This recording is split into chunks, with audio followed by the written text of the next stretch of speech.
Boa noite, boa noite. É um prazer enorme estar aqui mais uma vez com vocês para uma monitoria grátis. E nós vamos estar falando hoje de filmes, tá? A gente vai como estudar geografia com filmes. Mas antes de tudo, eu queria falar com vocês de dois sorteios que vão acontecer hoje. Um está estritamente ligado à aula, tá? Esse período aqui que está começando agora, 18h45, perdão, até 17... Calma, jovem, respeita qual é o seu nome, tem Não, gente que calma. não te conhece. Eu vou conversar tudo isso com eles. O relógio aqui apagou, esse computador aqui. Aí isso me deu um desespero. Eu falei, qual é a hora? Deu um branco aqui absurdo, assim, né? Esqueci até que dia é hoje, né? Coisas da eletricidade. E aí, a gente vai fazer um sorteio disso, eu vou falar já para vocês como vai acontecer, tá? Meu nome é Marcos Oliveira, eu sou monitor de geografia aqui do Descomplica. E o propósito dessa monitoria aqui é apresentar o Descomplica para vocês conhecerem um pouquinho mais e aí vocês conquistarem, assinarem e passarem aí na faculdade, no sonho de vocês, tudo bem? O que a gente pode falar aqui? Vai rolar um sorteio agora, tudo bem? Durante esse período da aula, até 19h45, acertei o horário dessa vez. Yes. E um sorteio de uma blusa rala concorrente, daqui a pouco ela vai chegar aí, tá vindo de avião. Opa. Importante essa blusa. E aí, apenas se você preencher o cadastro disponível agora aqui no site. Ó. Parece, Felipe? Tu já apareceu? Não, quero não, obrigado. Toma Por que aqui você não quer aparecer? Porque eu sou tímido. Você é exclusivo? Eu né? sou tímido. Entendi. Então, essa blusa aqui do Rala Concorrente, você vai conseguir ela fazendo esse cadastro, esse link que está presente lá no evento do Facebook, tá? E aí, com isso, você vai estar concorrendo a esse sorteio. Sorteio da camisa para quem Sorteio está da durante camisa. a aula com o cupom que é... Pipoca. Tá aparecendo aí na tela. Pô, exatamente, tudo a ver. E o que você ganha assinando o Descomplica, né? Você tem aí 28 mil módulos, tá? 28 mil aulas gravadas para você assistir das mais variadas disciplinas, de todas elas. Você tem direito a 3 monitorias por semana, monitorias de geografia, monitorias de história, matemática, física, aonde você tiver dúvida. Você tem uma lista de exercícios que é preparada pelos monitores com, em média, 10 exercícios, né? Ainda mais uma questão, né? Uma questão com texto, a questão Vem Que Tem Mais, para você resolver ela em casa depois que você assistir a aula. E aí, teve dúvida nessa lista? Corre para a monitoria, a gente está resolvendo ela lá, a gente está tirando essa dúvida. Aquela também que você não conseguiu tirar durante a aula ao vivo. Tu tem direito a 4 aulas ao vivo por dia, de segunda a sexta. Então, com essa assinatura, o valor está R$ 12,99, Felipe? Oi? 12 Isso, parcelas. 12,99. 12 parcelas de R$ 12,99. O patrão ficou maluco, não sou eu não, tá? Marcos é gente, outro. Quando o Marco descobrir que a gente está vendendo por esse preço, assim, ele vai mandar parar. Então Felipe, aproveita até o final dessa aula. Pô, o Felipe podia vir falar aqui também, né? Tinha que dar o ar da graça dele aqui, né? Mas tudo bem. Quem sabe um dia. Vamos ver, né? Quem sabe. E aí, tu vai estar concorrendo também, não só a camisa, tá?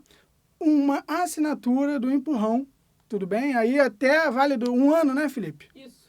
1 ano de assinatura do Empurrão assistindo essa aula, preenchendo esse link lá no evento do Facebook, tá bom? E nós vamos falar de hoje de filmes, vamos falar de alguns filmes, já vou adiantar aqui algumas coisas. Nós vamos conversar Um Dia Sem Mexicanos, Cidade de Deus. Vamos falar um pouquinho de 2 séries que assim, eu acho maravilhosas. The Wire, que é A Escuta, e Narcos. Tá? Mas a gente conversa dessas séries e de Cidade de Deus já. A gente fala isso. Mas antes de começar a falar de Um Dia Sem Mexicanos, eu preciso conversar algumas coisas a respeito da geografia, da imagem, do cinema com você. A geografia ela é uma disciplina eminentemente visual. A gente sempre está utilizando uma imagem para demonstrar um fenômeno, para demonstrar um acontecimento, para espacializar alguma coisa. Nós utilizamos muitos mapas. Não existe um livro de geografia que não tenha um mapa, que mostre ali alguma espacialização daquele fenômeno que está sendo falado. Então, nós temos aí uma utilização e uma vinculação com a imagem muito forte, com a fotografia, com o cinema. Nós conseguimos nos apropriar disso com muita facilidade. Só que, a partir disso, surge algum problema. Começa a surgir alguns problemas, alguns questionamentos. Como assim? E aí eu queria fazer uma pergunta para vocês. Uma imagem, ela vale mais do que 1000 palavras?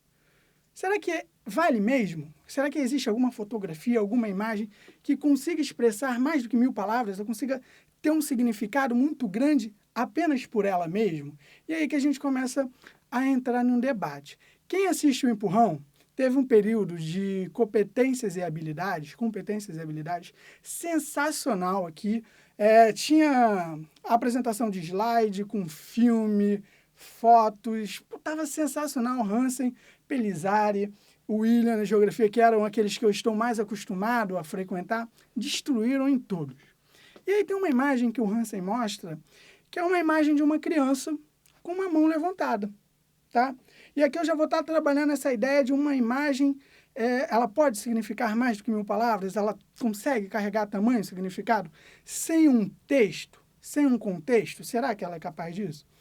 E aí eu queria que vocês expressassem, por exemplo, o sentimento a partir disso. Uma imagem, uma fotografia com uma criança com as mãos levantadas. A princípio, simplesmente falando dessa maneira, eu acho que até o pessoal que está aqui, o Felipe também, ele não vai expressar tamanho e sentimento. Então, é uma imagem, uma criança, mão levantada, ok, pronto, acabou. Só que, quando o Hansen ele contextualiza essa imagem, essa criança é uma criança síria. Ela vive em um local de intenso conflito. Ela está acostumada, infelizmente, a ver armas. Pistolas, fuzis, canhões, tanques. Ela não está acostumada a ver um celular, uma câmera fotográfica, um brinquedo. A realidade dela, infelizmente, é outra, completamente diferente. E aí, o que aconteceu? Essa criança, ela estava ali, onde ela mora, e você tinha um fotógrafo. Daqui a pouco eu começo até a me arrepiar com essa história, né? E aí tinha um fotógrafo ali, e ele aponta essa câmera para a criança, ele vai bater a foto, tá, da criança. Ele aponta. Como a criança está acostumada apenas a ver armas, fuzis, pistolas, ela entende aquilo, a câmera, o zoom, a lente dela, a extensão da lente dela, como um sinal de perigo. Aquilo é um cano de arma, ele vai me matar. O que eu faço? Me rendo. E aí, essa posição da mão da criança é uma redenção a uma câmera fotográfica. Tamanha é a realidade daquela criança, tamanha são as dificuldades que ela enfrenta.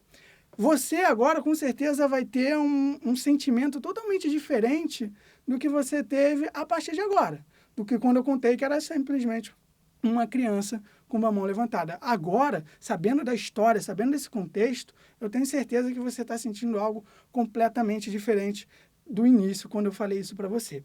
Então, o que eu quero dizer com isso é que a imagem, sem um texto, sem um contexto, ela não traz muito significado. E tem um outro fato também que a gente começa a discutir, e o pessoal de fotografia, o pessoal de cinema que está aqui também assistindo a monitoria, se quiser falar, tem total liberdade, por favor, é que a fotografia, as imagens e a geografia, ela utiliza muito isso, ela acaba utilizando essas imagens, essas fotos, esses mapas como signos de verdade. Como assim? Eu mostro no mapa, falo para vocês um determinado fenômeno e aquilo é entendido como uma verdade. Ponto. Está na imagem, está no mapa. Você não questiona a princípio. Só que aí está um problema. Tanto como mapas, imagens, fotos, filmes, a fotografia em si, ela é um trabalho de seletividade. O foco, a luz, o enquadramento, o posicionamento, tudo isso é um trabalho daquele fotógrafo que tem ali, ele trabalha com duas possibilidades. A seletividade do que ele quer tirar a foto. Então, quando ele enquadra, coloca uma luz, faz um certo posicionamento, ele está selecionando o que ele quer mostrar para vocês. Ele está destacando um determinado fenômeno. Ao mesmo tempo que ele faz isso, ele está omitindo o outro. Porque a câmera tem aquele enquadramento, mas não aquilo que está no entorno. Você não tem um campo de visão que tem um fotógrafo ali na rua, normalmente. E aí a gente começa a questionar essa imagem como um signo de verdade. Ela não deve ser interpretada como um signo de verdade. Ela deve ser interpretada como uma visão. Ela traz ali um dos aspectos da realidade, uma das faces da realidade. E o cinema, ele vai se encaixar nisso aqui, porque o cinema nada mais é do que imagem em movimento. Tem texto, tem uma narrativa, isso nos ajuda a contar uma história, porém ele também trabalha com uma questão de seletividade, ele também trabalha com uma questão de subjetividade. Então, quando nós assistimos um filme, seja Um Dia Sem Mexicanos, Cidade de Deus, qualquer outro filme, poderia falar até um filme aqui que não tem uma clara visão geográfica, Avatar, tá? A gente pode interpretar, a partir da linguagem do cinema, algum conhecimento que está implícito ali naquela filmagem. Aquilo traz um significado. Quando ele faz um corte, quando ele faz uma montagem, o cinema ele acaba construindo lugares. Como assim, Marcos? Tem uma cena de Velozes e Furiosos, eu acho que é o Velozes 5, se eu não me engano, quem puder me corrigir aí, aqui no Rio de Janeiro. Felipe, sabe dizer se o Velozes e Furiosos 5 é no Rio, né? É ele? Eu não sei se é o 5, mas eu sei que tem um que é no Rio, sim. Então, tem um que é no Rio. E aí o que acontece? Boa parte desse filme não foi filmado no Rio de Janeiro. Foi filmado em Porto Rico. E o que acontecia, né, nessa situação é o seguinte. Você tem ali um corte, tá, do Cristo, uma câmera com um close no Cristo Redentor. Tu tem essa filmagem e aí ela corta para uma perseguição policial, se não me engano, em algumas ruas, avenidas pelo Rio de Janeiro. Um carioca, quando vê esse filme, já... Com certeza aquilo ali não é uma avenida carioca. Com certeza aquilo ali não é uma rua carioca. Você tem ali uma avenida de 3 pistas aproximadamente, de 3 a 4 pistas aproximadamente, com um bulevar no meio, árvorezinha, tudo bonitinho. Tu sabe que no Rio de Janeiro você não encontra, nem querendo, aquela rodovia, aquela estrada. Tá? E aí, o que aconteceu? O filme ele acabou de construir um local para você. O que você tem aqui é algo que não existe no mundo, na realidade. Ele foi construído. A gente pode pensar também na construção de estereótipos. Como assim? Teve uma aula que eu estava mostrando para os alunos uma imagem de uma vegetação completamente verde, com um rio, até certo ponto, com uma vazão de água alta, tá? Tinha uma correnteza forte naquele rio. E aí eu perguntei para os alunos, por favor, que bioma é esse? Qual é o bioma que essa imagem representa? Mata Atlântica, Amazônia, Pampas, Pantanal, Caatinga. Uma mata extremamente verde, com um rio, com uma vazão de água elevada. Ninguém conseguiu identificar ali que era o bioma da Caatinga. Por quê? Há muito tempo já se foi construído, através de fotografias e filmes, muitos filmes da Globo e até a novela recente, retrata o sertão nordestino a partir daquela paisagem cinza, daquela paisagem amarela, daquela paisagem de seca. Tá? E quando a gente olha para um aspecto que nós não estamos habituados, a gente acha aquilo completamente estranho. Não, peraí, Marcos, como é que essa vegetação extremamente verde, com um rio forte, com um rio grande, ali, com um grande número de vazão de água, ele pode ser a Caatinga? Pode, no período de chuvas. E isso acontece, por exemplo, tem um filme, eu só não me lembro qual é o nome dele aqui agora, que eles foram para o Nordeste filmar. Quando eles chegaram lá, eles chegaram no que chama-se de inverno nordestino. É um período de abril a maio, é um período de chuvas. Não tem nada a ver com as estações do ano, inverno, outono, primavera e tal. É uma denominação para aquele período de chuvas. E eles falaram, não, peraí, você me trouxe para o Nordeste? Tem certeza que aqui é a Caatinga? Tá tudo verde. Como assim? Eu quero aquela cena, aqueles galhos tortuosos, aqueles galhos brancos, aquilo que nós temos no imaginário. Então, o cinema eles nos ajuda também a construir isso. E estereótipos também, né? Quando a gente pensa em um mexicano, a gente já pensa logo num cara com bigodezinho, né? Com aquele chapéuzinho. Arriba, falar alguma coisa assim, tequila, não sei o quê. Isso constrói um estereótipo. E o cinema, infelizmente, ele atua nesse sentido, mas também pode atuar na ideia de desconstruir e revelar alguns pontos. Eu acho que estabelecido isso, a gente pode começar a falar de alguns filmes. tá? Um Dia Sem Mexicanos é um filme antigo, tá? Ele é de 2004. Do termo cinematográfico, a partir de uma crítica cinematográfica, o filme é muito mais ou menos. Não faz um bom uso, digamos assim, da sétima arte. Porém, para nossos estudos aqui, ele é excelente. Por quê? O filme, ele trata o seguinte, o que acontece?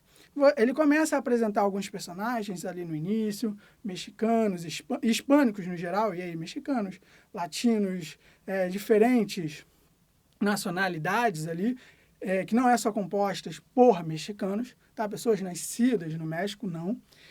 E ele começa a apresentar esses personagens e depois começa a ser noticiado um nevoeiro que começa a cobrir o estado da Califórnia.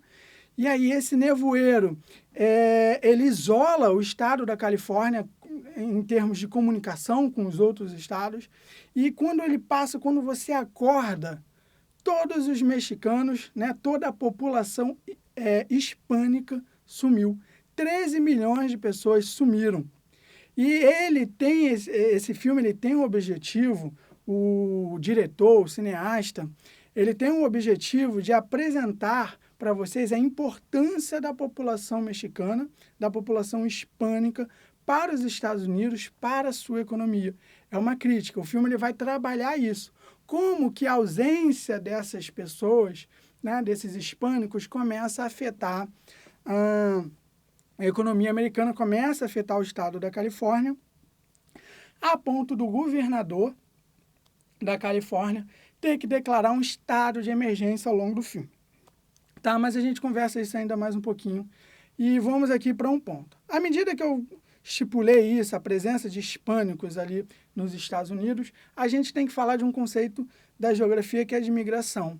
E quando a gente conversa de migração, migração é simplesmente o deslocamento de pessoas no espaço. Para mais estudos, conceitos e abordagens sobre a migração, eu vou indicar para vocês esse código que está aparecendo aí, Pipoca. Para você assinar o Descomplica, você vai ter uma assinatura com 28 mil aulas gravadas para você assistir. Você tem 3 monitorias por semana, 4 aulas ao vivo por dia, de segunda a sexta. E nós debatemos migração, nós falamos de migração, falamos de movimento pendular, falamos de transumância, falamos das migrações internacionais. E cada vez mais importante no estudo da atualidade, quando a gente pensa no conflito existente na Síria e a crise da imigração na Europa, e que começa também a ser debatida nos Estados Unidos com Donald Trump, e nós temos aqui uma boa discussão para isso, com esse filme. Então, você tem que assinar agora, porque você vai ganhar, vai ter a possibilidade de ganhar a camisa, você vai participar de um sorteio com um link que está lá no site. Vou mostrar, cadê a camisa? Está aqui. Que está lá no evento do Facebook. Isso é outra coisa, o link do Facebook é outra coisa. Para quem assinar hoje, até o final, para quem assinar hoje, concorre a camisa. Pô, Felipe, tu não... Então, Felipe dando a dica aí, para quem assinar hoje, basta só você assinar. Lá no link do evento no Facebook, o que você vai ganhar é uma assinatura do Empurrão, tá? Tu vai concorrer a essa assinatura. É até o final da aula, Felipe? Até o final da aula. Então, até o final da aula, é nesse período, não é mais até 23 horas, 59 minutos, é nesse período. Corre para você estar estudando mais de migração, importantíssimo para o Enem. E, retomando, a migração ela tem que ser pensada simplesmente como o deslocamento de uma população no espaço. E quando a gente pensa nesse deslocamento, nós estamos falando aqui também de fatores, tá? Fatores que, digamos assim, impulsionam essa migração, impulsionam esse movimento. E aí nós temos que pensar em fatores atrativos e fatores repulsivos. Quando nós começamos a pensar nesses fatores, existem regiões, áreas que possuem fatores repulsivos. Desemprego, qualidade de vida, insegurança, violência urbana. E isso faz com que essas pessoas busquem locais, né, lugares melhores para viver, com uma maior qualidade de vida, com uma segurança, com oferta de empregos. E a migração, portanto, ela pode ser estudada a partir desses fatores repulsivos de uma região e atrativos em outra, que vai atrair um fluxo populacional muito grande. Nesse sentido, a migração está relacionada ao aspecto de desigualdade regional. A gente pode também pensar a migração sempre a partir da ótica da desigualdade entre as regiões. Estabelecendo isso, a gente pode avançar mais aí na análise do nosso filme.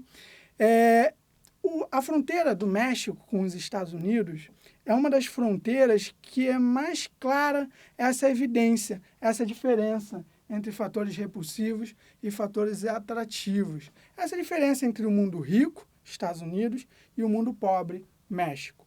Nesse sentido, o que é fundamental aqui é você perceber o fluxo de população que se dá nesse espaço gigante em busca de melhor qualidade de vida encontrada nos Estados Unidos. Tanto que a fronteira México e Estados Unidos é uma das fronteiras mais vigiadas e controladas no mundo. Tu tem um orçamento de bilhões de dólares para fiscalizar aquela fronteira. Você tem um aparato militar ali para controlar um fluxo populacional. Você tem muros, você tem satélites específicos para isso, você tem helicópteros, toda uma infraestrutura para esse controle. Então, a gente já começa a evoluir nosso estudo de migração aqui. Só que, no filme, tem uma cena bem interessante que ele mostra um protesto que está acontecendo ali na fronteira do México. Protesto que é importante para nossa, quando chegar na parte de xenofobia, tá, de migração. Esse é um protesto de americanos, em solo americano, na fronteira americana ainda, e eles são contra os migrantes. Mas a questão nem é essa. Ele faz ali uma tomada de câmera um pouco mais aberta. E aí ele mostra a fronteira americana e a fronteira mexicana. Naquela região ali, você observa que a americana é totalmente escura, enquanto a mexicana ela tem diversos pontos de iluminação. Você tem ali uma cidade. E o que é legal a gente ressaltar aqui, e isso tem um propósito quando ele chama atenção para essa cena, é que aquela cidade ali, ela cresce e ela vive em fruto de redes ilegais. Redes ilegais que eu falo não só do narcotráfico, mas do tráfico ilegal de pessoas. Nos Estados Unidos, segundo um censo americano de 2010, e na verdade dados da ONU também, apontam um total de 11 milhões de imigrantes ilegais nos Estados Unidos. A maioria desses imigrantes, eles são hispânicos. E essas cidades vivem em fruto dessa necessidade, né? Não necessidade, mas desse negócio de levar mexicanos, de levar a população hispânica para dentro dos Estados Unidos. Isso rende para o tráfico aproximadamente, segundo esse mesmo relatório da ONU, 6,6 bilhões de dólares por ano. Isso vai financiar em muito organizações criminosas, com certeza, tá? E agora o que é mais interessante a gente mostrar é que esse censo americano, ele mostrou que nos últimos 10 anos houve um aumento, um crescimento de 46% do total de imigrantes nos Estados Unidos. E desses 46%, desse aumento, a maioria deles, maior parte deles, são de hispânicos, tá? São de imigrantes da América Latina, mexicanos, cubanos, panamenhos, bolivianos também, tá?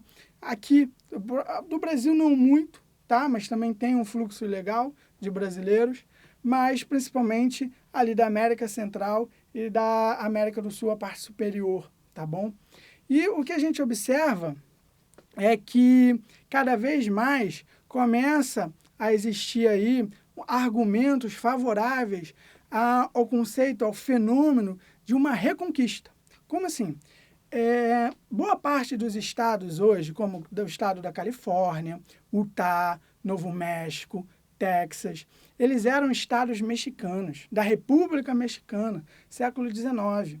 E o que aconteceu é que, a partir da doutrina, agora me fugiu o nome da doutrina aqui, esqueci. Deu um branco. Não, peraí, eu tenho ela aqui. Deu um branco danado.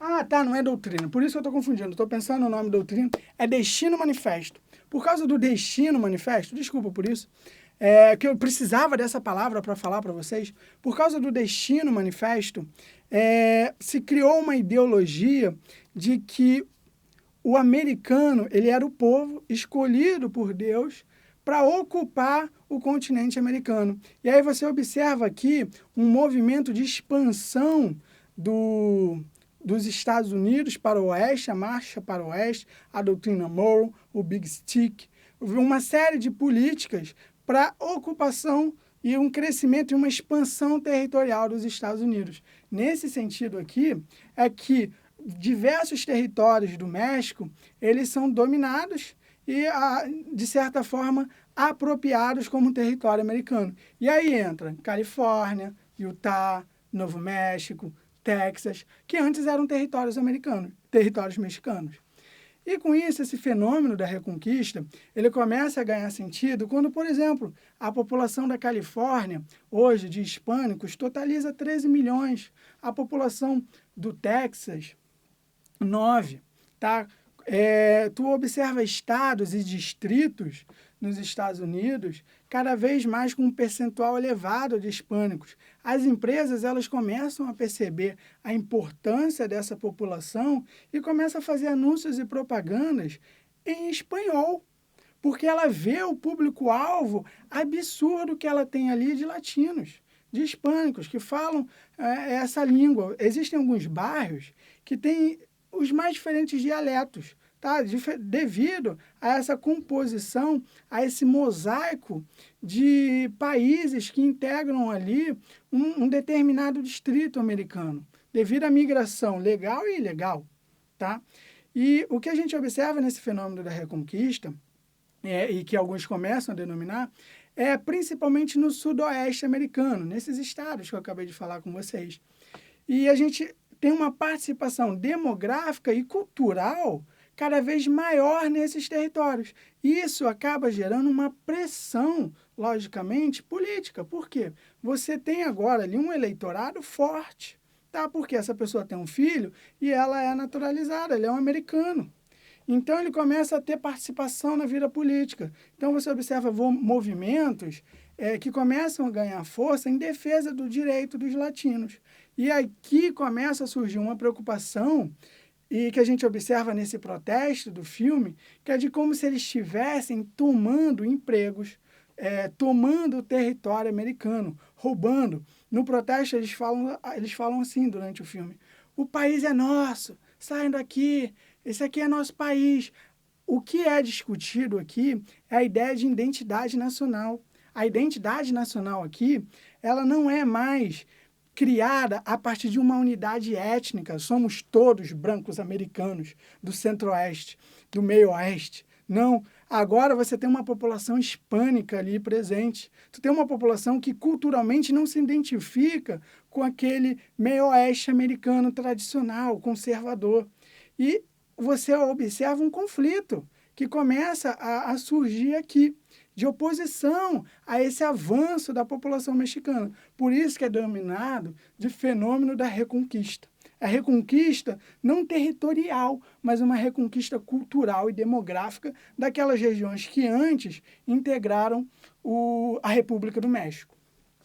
E o que é muito legal nisso é que tem aqueles que, ok, agora nós não temos que buscar como identidade para os Estados Unidos, USA, a ideia de identidade a partir da unidade étnica, mas sim de uma vontade. Nós aqui temos uma vontade semelhante, temos um objetivo semelhante, e isso nos identifica como americanos.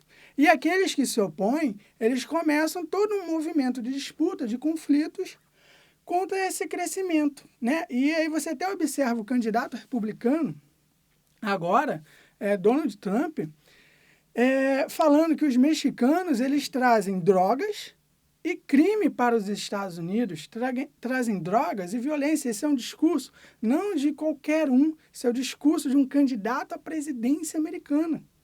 Então, assim, isso começa a ter um impacto muito grande. E esse filme nos ajuda a enxergar isso. Por quê? É legal a gente destacar aqui o conceito de xenofobia, tá? O que é a xenofobia? Xenofobia é a aversão ao estrangeiro. Essa aversão ao estrangeiro se manifesta das mais diferentes formas, tá bom?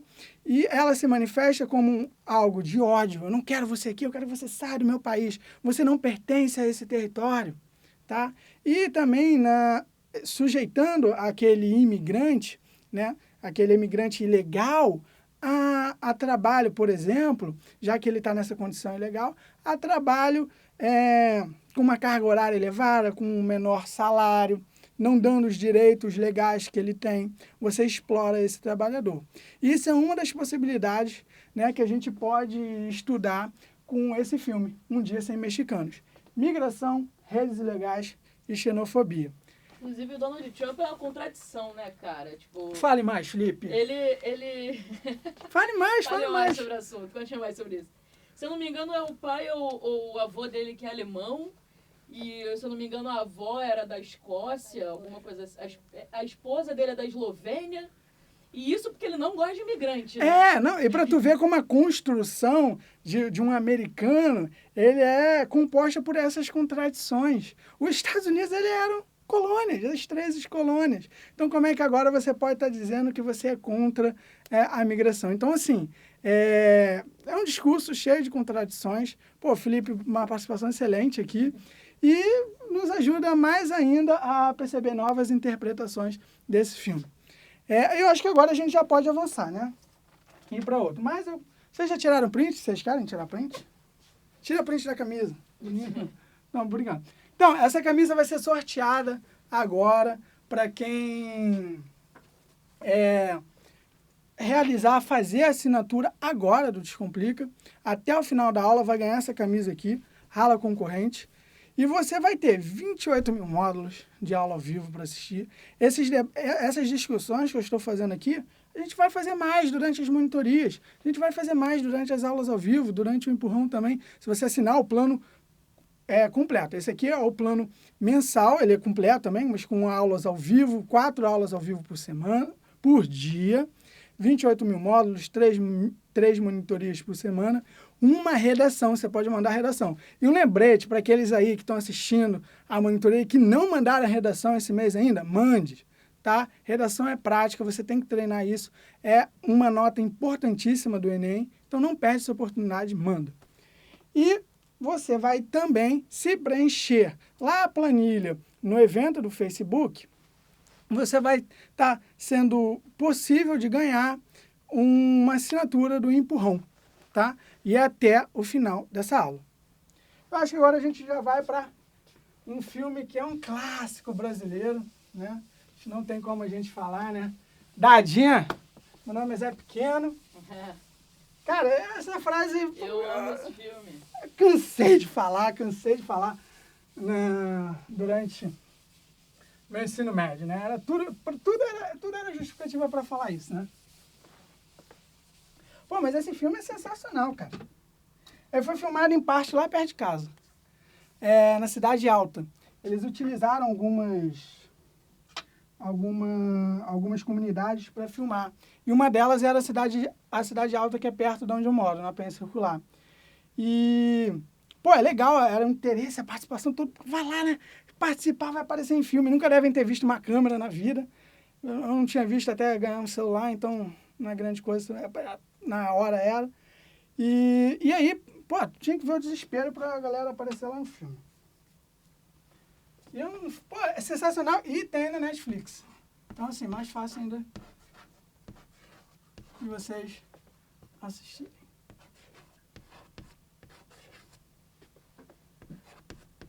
E o que a gente pode falar da Cidade de Deus, né? A gente pode falar aqui da favelização. Vai falar um pouquinho da favelização. Vamos falar também de remoção. É possível. Vamos falar da especulação imobiliária.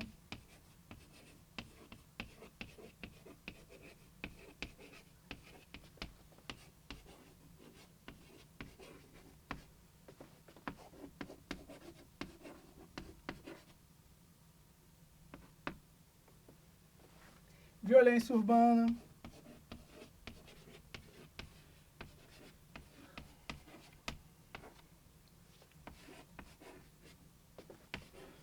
Se quiser falar alguma coisa desse filme, Felipe, pode falar, tá? Pode deixar. Tu pode participar também. A Jéssica tá quietinha. Pode deixar. Por favor, fale. Pô, você é de cinema ainda? Pô, se quiser dar aula aqui, tá praticamente pronta. Tá, o que é legal, esse filme, né? Ele nos permite falar desses conceitos aqui. E mais desses conceitos, caso você tenha mais dúvidas, né, e tenha uma sede maior aí por conhecimento, tá o Código do Descomplica, pipoca, tudo a ver com a nossa aula. Espero que vocês estejam gostando. E com um balde de pipoca aí também do lado. Eu não sou muito fã de pipoca, mas acho que muitos adoram comer pipoca com filme. Então, bota no micro-ondas, bota no potinho e vem para aula. E aí, caso você queira, cupom PIPOCA, você vai assinar o Descomplica. Como você vai assinar? Você acessa a página do Descomplica, descomplica.com.br. Você vai descer até lá embaixo. Aí tem o campo código promocional. Lá embaixo, você digita PIPOCA.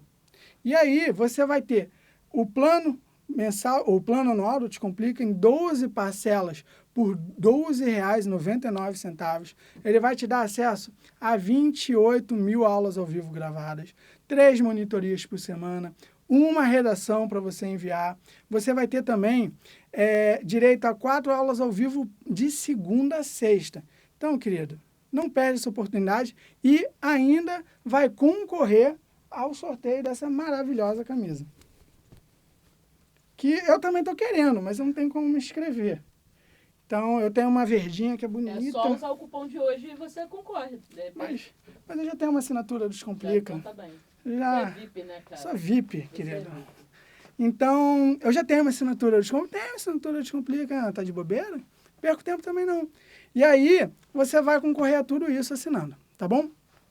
E se você for lá no evento do Facebook, pode ganhar um empurrão aí, um ano grátis de empurrão para você assistir os empurrões maravilhosos com geografia, né, falando Hansen, história com William e com Pelizari, além das monitorias também maravilhosas que você vai ter, vai encontrar diversos monitores. Geografia somos 3, tá? Olha só, de segunda a sexta você tem monitoria de geografia. Monitoria com o Jonatas, monitoria com a Hannah, monitoria comigo. Você vai ter também de linguagens, aí tem Isadora, tem Bruna, tem Carol, tem 2 Brunas, na verdade. Tu vai ter o Bernardo também. Cara, só monitor top.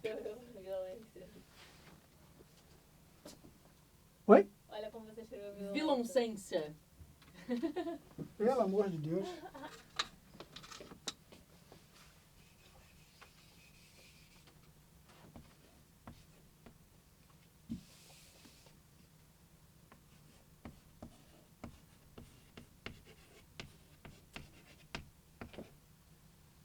Muito obrigado.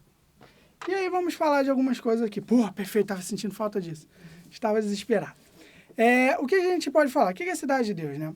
Ele é um filme inspirado na obra de nome homônimo de Paulo Lins. Tá? Paulo Lins, no filme, ele é retratado como um jovem busca-pé.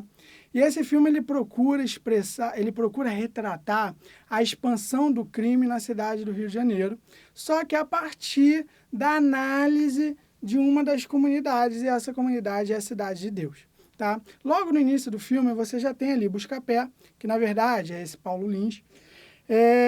Você tem Busca-Pé e ele se encontra ali no meio de uma cena um pouco complicada. Ele tem ali no fundo os bandidos e do outro lado ele tem a polícia. E ele está ali no meio daquilo, depois de uma cena de uma perseguição à galinha sensacional. Pega a galinha, né? E aí, isso aqui já marca claro ali o tom do filme. Como assim? É aquele conflito entre o correto, né, o certo e o errado, entre a vida de criminoso e a vida de otário, como é definido no filme. O que é legal a gente trabalhar aqui é entender, por exemplo, como se deu a construção da Cidade de Deus, como se deu o processo de crescimento desse conjunto habitacional, a construção dele, o avanço dele, a expansão, e também trabalhar a ideia de violência urbana, além também do conceito de território. E aí, esse conjunto ele foi construído ali aproximadamente na década de 60. Inicialmente é um conjunto com casas, tá? Não são alguns apartamentos, são casas na horizontal, tudo bem? E esse conjunto é construído na década de 60, 66 aproximadamente, quando o Rio de Janeiro ele perde a capital para Brasília. Então, você já começa a ter aqui a criação do Estado da Guanabara, e esse Estado da Guanabara ele procura agora se redefinir. Como assim? Ele era a capital, ele era a sede política do Brasil, e agora ele deixou de ser. E agora? O que eu faço? O que eu vou ser? Né? Ele começa aqui a pensar no seu desenvolvimento econômico. E a gente pode estudar isso num contexto de ditadura militar, industrialização. Como assim? Nós passamos aí pelo período de JK, o Nacional Desenvolvimentista. Tudo isso você vai estudar assinando o Descomplica. Tem isso na aula, a gente que falou disso não tem nem 2, 3 semanas, tá bom? Tu vai ter como? Com código pipoca, tá aí disponível para você. E aí você trata aqui essa questão do nacional desenvolvimentismo. O conjunto habitacional, inclusive, ele foi construído com empréstimos obtidos pelo governo do estado da Guanabara, a baixos juros, tá? Cartas de crédito no exterior. Então, nós temos todo aquele contexto de uma grande disponibilidade de crédito barato no mundo como um todo. E você constrói esse conjunto na Zona Oeste. Só que esse conjunto ele é dotado de quase nenhuma infraestrutura de transporte, nem de energia. Durante o filme você observa que as estradas ali de areia, batida, solo batido. Você vê ainda, eles estão colocando a luz. Já tem milhares de pessoas e no filme fala assim, e olha lá, a negada está colocando poste. Né? Estão colocando poste de energia, você não tinha energia elétrica ainda, muito menos água encanada. E o que é legal a gente pensar aqui é que a cidade do Rio de Janeiro ela passa aqui também por uma transformação. Diferentes favelas aqui são removidas. Favelas essas principalmente localizadas na Zona Sul. Tá? Você tem a favela da Praia do Pinto, a favela da Catacumba, se não me engano, na Lagoa. Tá? Essas duas favelas na Zona Sul do Rio de Janeiro, o pessoal ali ele é removido dessa comunidade, tá? Até no sentido de uma especulação imobiliária daquela área, uma vez que aquela favela, que aquela comunidade, ela é removida dali, aquela área começa a se tornar valorizada. E aqui a gente está trabalhando com especulação imobiliária. E as pessoas que são retiradas dessas comunidades, elas são direcionadas para esses diferentes conjuntos que foram construídos no Rio de Janeiro. Por exemplo, a Cidade de Deus, mas a Cidade Alta também, aonde em parte gravaram o filme da Cidade de Deus que eu estava conversando com vocês.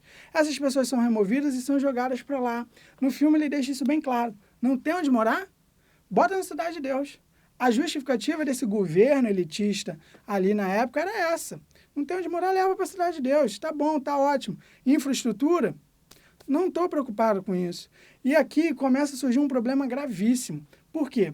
Quando você remove essa pessoa daquela comunidade, ela já está instituída ali há alguns anos e tudo mais, ela criou laços, tá? Ela criou amizades, ela tem um emprego ali, ela criou uma vida no entorno do local onde ela mora. Isso vocês podem perceber com certeza. Você não tem uma vida fora do local onde você mora. Você não tem, por exemplo, aqui no Rio de Janeiro, um exemplo. Eu tenho uma vida na Zona Norte, eu tenho laços ali na Zona Norte. Eu conheço poucas pessoas que moram na Zona Sul, que é distante da onde eu moro, óbvio. Então, eu tenho laços com pessoas ali, da onde eu moro. E quando você remove essas pessoas e vai colocando nos mais diferentes conjuntos habitacionais, tanto que tem até o nome de uma das pessoas ali, que é assim, o Maracanã, vem cá. O Maracanã, na verdade, é uma referência de onde ela veio, que é uma comunidade que tem onde hoje está a UERJ, a Universidade do Estado do Rio de Janeiro, construída durante esse estado da Guanabara. Tinha uma comunidade ali, tinha uma favela ali, favela do Esqueleto. Ela foi removida e algumas pessoas deslocadas para esses conjuntos habitacionais. E o que acontece, quando você coloca essas pessoas, você rompe, você rompe esses laços, você rompe com uma rede de solidariedade. Poxa, eu estou com uma dificuldade, não tenho o que comer. Eu peço ajuda ao meu vizinho. Ele me dá um pouquinho de açúcar, um pouquinho de arroz. Ele vai conhecer alguma madame, por exemplo, que queira que eu passe roupa para ele, eu vou lá, eu passo, eu consigo ganhar um dinheirinho. Tudo isso é rompido, é destruído. E aí, você começa a criar um problema social aqui. A pessoa com falta de emprego, sem emprego, ela é desempregada, é colocada num local que não tem infraestrutura, tá? De transporte, de energia. Ela não tem laços, ela não sabe nem onde procurar emprego por ali, não conhece ninguém que pode ajudar ela. É óbvio que tudo isso pode ajudar para o encaminhamento de algumas dessas pessoas para uma situação de miséria, para uma situação de violência também. É aí que o filme sempre vai estar trabalhando com a oposição de duas visões.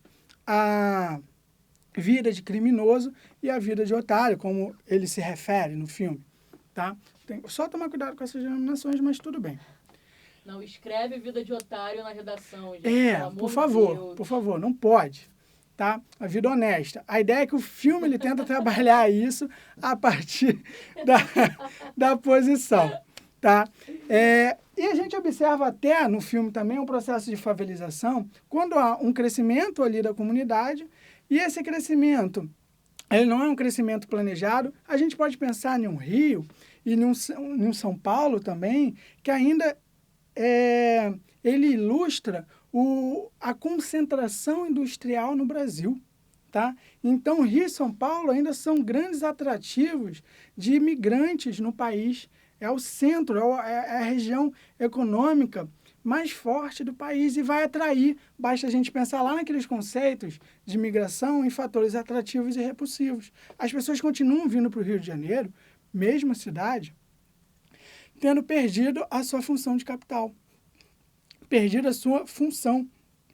E ela tenta agora se recuperar, se redefinir. Quem vai ser essa Rio de Janeiro? Né? Qual vai ser dessa cidade a partir de agora? E ela começa a receber isso, e aí tu observa um crescimento urbano aqui, que ele não é planejado. E esse crescimento não planejado, ele vai repercutir em favelização. Tá? Nesse processo de favelização de algumas áreas com baixa valorização. Por quê? Ali não tem infraestrutura, então é barato você morar ali. Né? Ninguém quer morar ali, por isso que é barato. Nesse sentido, você observa a favelização. No filme, você já até... o filme é dividido em 3 partes. Né? A primeira parte mostra uma cidade de Deus ali na década de 60. Da sua construção, da chegada de milhares de pessoas ali.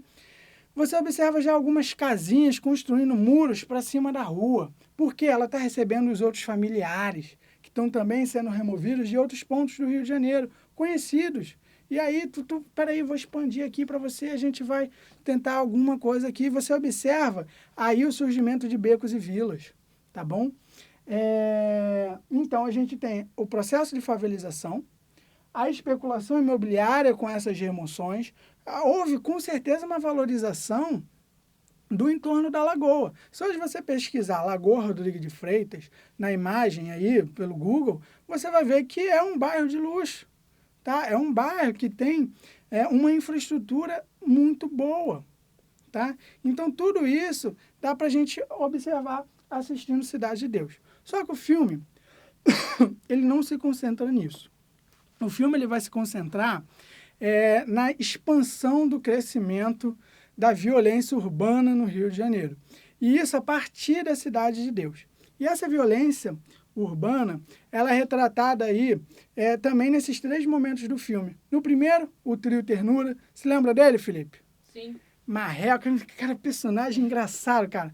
Era Marreco, Cabeleira. Cara, esse filme é sensacional. Na segunda parte do filme já trata aí o Dadinho e o Bené, tá? Os 2 amigos ali de infância. Eles tentando mudar da vida de roubo para a vida de traficante, que dá mais dinheiro. E o terceiro momento é uma expansão dessa violência, que é uma disputa por territórios, tá? Territórios ocupados por outros traficantes ali mesmo na Cidade de Deus. Ele trata isso como bocas de fumo. E você observa um movimento do Dadinho e do Bené para dominar esses territórios. E o que é território? Território é um conceito geográfico, é um dos conceitos chaves. Tem um módulo gravado no Descomplica para você estudar isso.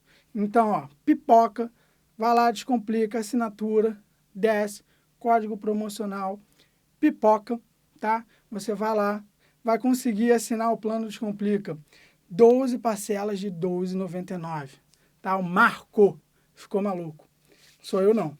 E aí, são 28 mil aulas, 3 monitorias, tudo disponível para você, tá bom?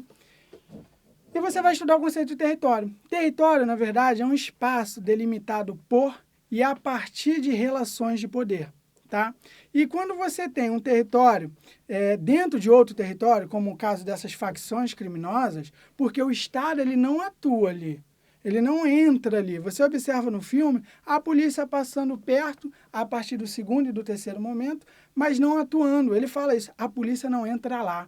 O que a gente tem que impedir é assaltos na comunidade, é impedir estupros na comunidade. Com isso, a polícia ela não age lá, ela não tem interesse naquele território. O Estado ele não participa efetivamente dali.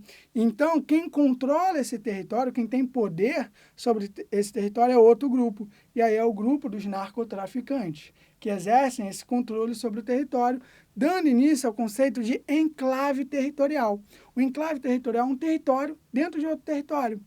É um território controlado por um outro grupo, mas que fica dentro de um outro território, tá bom? E quando o Dadinho, ele começa a mudar, ele começa a sair do par de drogas aí, e aí é maconha e 38, revólver, tu começa a observar uma transição disso no filme. Ele está dizendo aqui também a transição da violência na cidade do Rio de Janeiro. Por quê? Quando tu muda desse par para o par cocaína R15, aqui a escalada da violência ela se torna absurda. E milhares de mortes acontecem na cidade do Rio de Janeiro em diferentes comunidades ao longo do Brasil, tá? Por disputa territorial entre esses narcotraficantes, buscando o domínio, o controle sobre a boca de fumo. O que é importante a gente ressaltar aqui é que esse filme ele trabalha de forma sensacional a complexidade desse tema, a complexidade das redes ilegais, tá bom? Felipe, tu tem alguma coisa que tu queira falar? Tem alguma coisa que tu queira... Por enquanto, não. Tranquilo? Não. Tá bom. E aproveitando, então, para a gente falar de redes ilegais, o que é legal a gente começar a discutir aqui também, são duas séries. Dá tempo da gente falar. São duas séries que eu acho, assim, excelentes. Uma é uma série famosíssima, americana, The Wire, A Escuta, tá? E a outra é Narcos. Eu vou botar o nome delas aqui e a gente vai fazer uma análise a partir também do que a gente discutiu na Cidade de Deus sobre essas duas séries. E o que é legal da gente discutir aqui é que essas séries, elas te permitem ter um conhecimento de mundo. The Wire.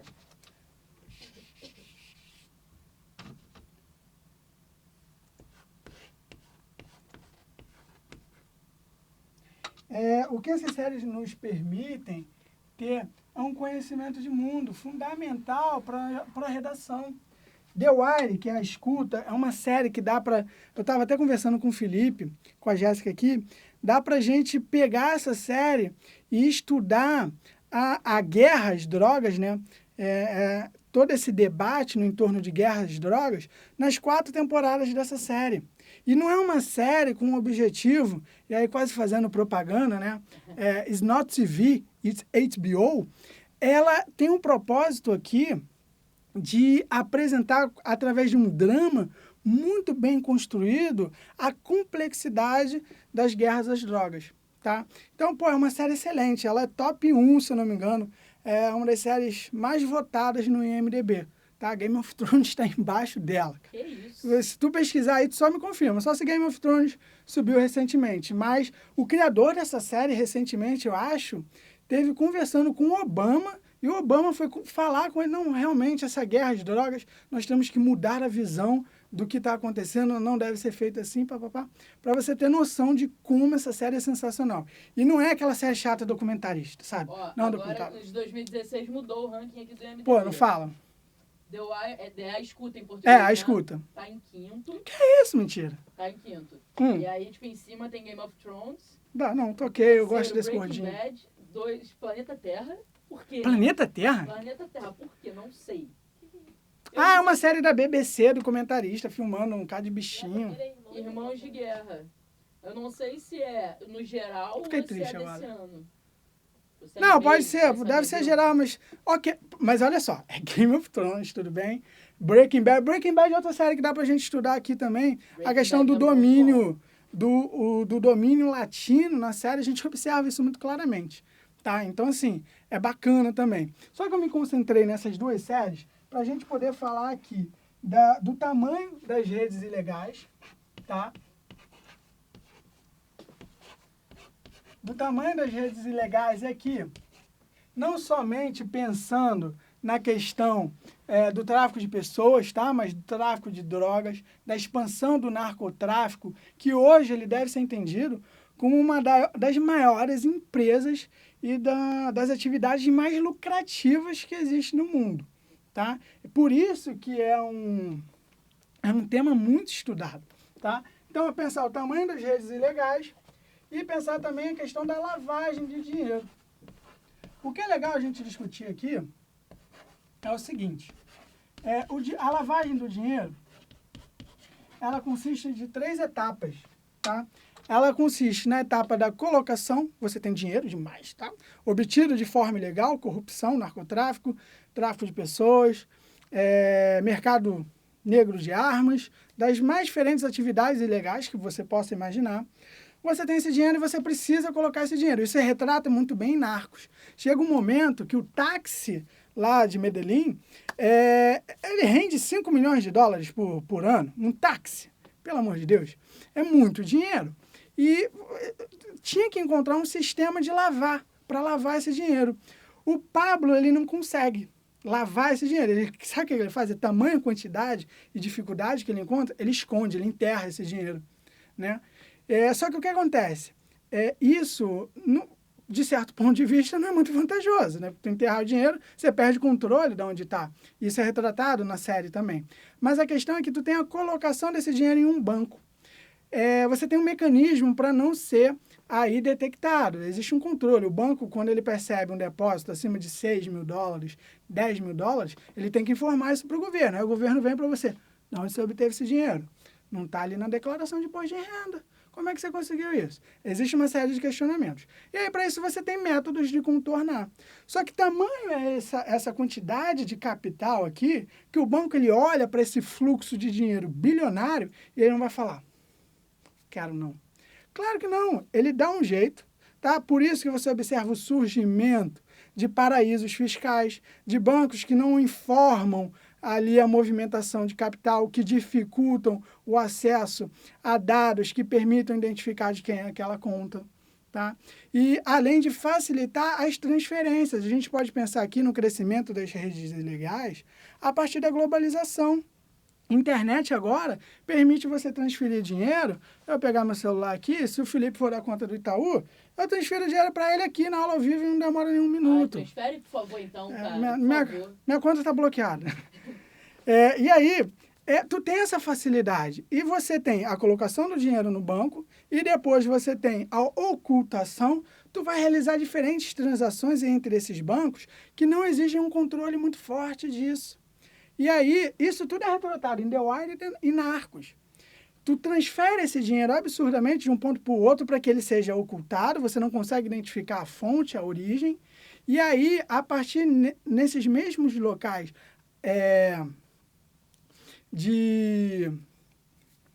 para onde o dinheiro ele segue, tá? Você tem a criação de empresas que vão investir no país. Como assim? Imagine, você é um corrupto brasileiro, você manda dinheiro para o paraíso fiscal, ali você cria uma empresa, Marcos Dominar o Mundo S.A., e essa empresa vai investir no Brasil. Essa empresa vai investir no Brasil, quando mandar o dinheiro para cá, o governo identifica aquele dinheiro. Ah, é um investimento de uma empresa internacional no Brasil. É um dinheiro legal. E aí esse dinheiro que chega no Brasil e que chega nos mais diferentes países, ele começa a fazer parte do circuito legal da economia. O que é algo muito interessante da gente debater, que esse dinheiro do tráfico, ele acaba fazendo parte da economia, tá bom? E ele acaba integrando a economia legal. E o dinheiro do narcotráfico, da corrupção, tá, brasileira, do narcotráfico no Brasil, da venda de armamento, tá, do conflito sírio lá, eles se misturam nesse paraíso ilegal, nesse paraíso fiscal, e eles retornam para o país como uma remessa de divisas legítimas. Ele começa a fazer parte da economia. Tudo isso possível da gente discutir aí. Queridos, com isso a gente termina a nossa monitoria. Falar que quem assinou está concorrendo. Vamos fazer o sorteio agora. Vai fazer o sorteio agora? Então vamos lá. Vamos sortear primeiro o empurrão. Tá, um empurrão. Pode ser. Você me dá um número de quem se inscreveu lá no evento, tá, pessoal? No link que tinha lá na descrição do evento. Vocês vão concorrer a uma assinatura grátis do empurrão. Marcos, você me dá um número, por favor, de 1 a 1004. Então, até quem ficou aí no final, eu vou colocar 986. 986. Deixa eu dar um search.